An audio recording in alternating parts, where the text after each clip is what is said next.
Dr. Mark Changizi here with your Science Moment. Going to talk about the main reason why we should not wear the face coverings.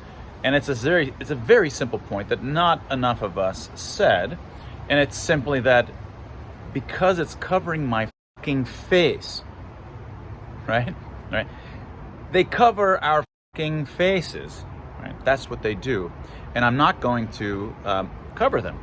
Why shouldn't I wear a mask? Because it covers my fucking face, right?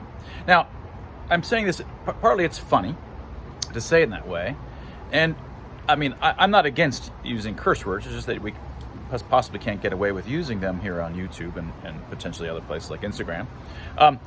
But curse words like that are crucial, something that Tim Barber and I talk about in our new book, Expressly Human.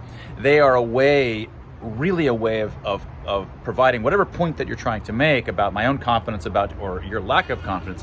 They're a way of exaggerating that and really making it a much stronger claim. And I'm pushing many more reputation chips on the table when I do that.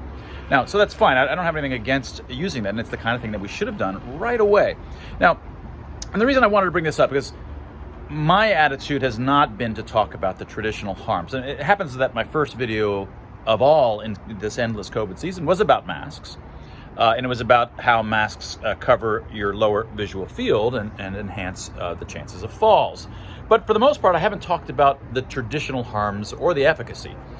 There's plenty of other people that are talking about the inefficacy of these things. And there's other people that are talking about cardiovascular harms, skin tears, the other kinds of the fact that immunosuppressed people are likely to be tricked into going out and mingling, the fact that asymptomatics are going to go out and potentially mingle, the fact that folks are going to potentially not get their flu shots. Let's suppose the flu shots are good. They're old-fashioned adenoviruses, vaccines. And so now they're not going to do that. There's this new study that we don't want to go do that because, well, we can just mask up. So there's all of these kinds of negative consequences, and given that they're ineffective, what's the point? But I haven't focused on any of those except for the falls. Why?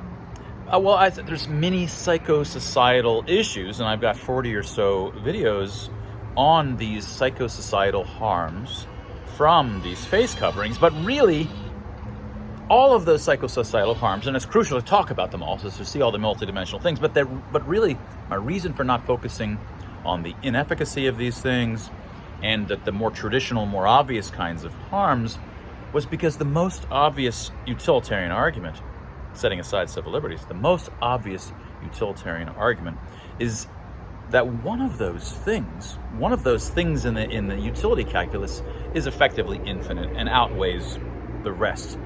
And it's that you're asking me to cover my fucking face, all right? And that should have been the reaction from everybody when they asked you to do it. It's not just in the hospital and certain centers here and there. No, they asked us full-time jobs, 8 hours a day, sometimes walking all around, sometimes in heat, all day long, and children to cover their fucking faces. Now, when you say, why am I not going to wear a mask? Because it covers my fucking face, you're pointing to these multidimensional things that anybody who has any common sense at all understands, and they include the fact that our very identities are in that face. The socio-emotional language that we truly use to communicate. And you don't need to read Dr. Tim Barber and my book, Expressly Human, to get that. I mean, we sort of have a grand unifying theory about really what it all means, unpacking it. But no, if you're a normal human being, you know in your bones that how we live with other humans is using those emotional expressions. We use them without thinking about them. That's what it is to be human.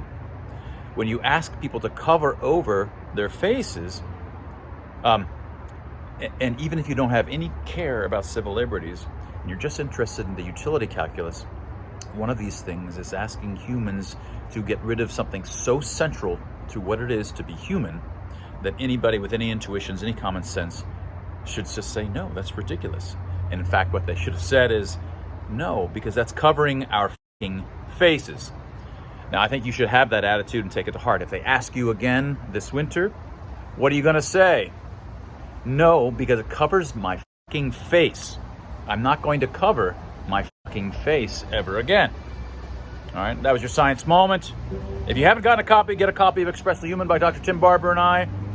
It's 10 years in the making, and only 1 year in the ruining by the Biden administration, who has censored us relentlessly and prevented us from getting the word out about our discovery. That was your science moment.